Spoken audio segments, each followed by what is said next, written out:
Can you clarify the difference between planning and development? Is development approval another step we must consider on the mainland?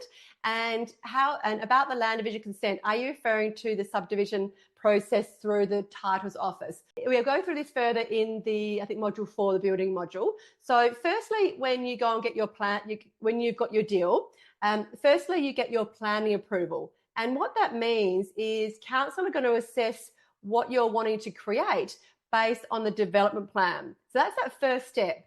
So when you get your planning approval, right, you can't actually build off of that. It's purely an assessment to the development plan. So that's step one. And this is similar around Australia. There may be slightly different names and slightly different processes, but the fundamentals still apply.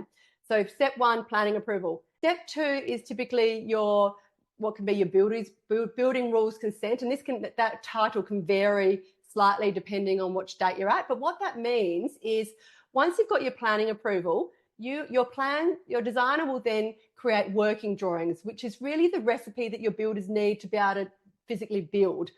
And then the third step is typically your development approval. And sometimes the building rules consent and development approval can be combined in some states. But then what the final step of the development approval is goes back to council, and then they check to make sure this planning approval that you've got over here and your certifier has approved to make sure it's in alignment with the building construction code.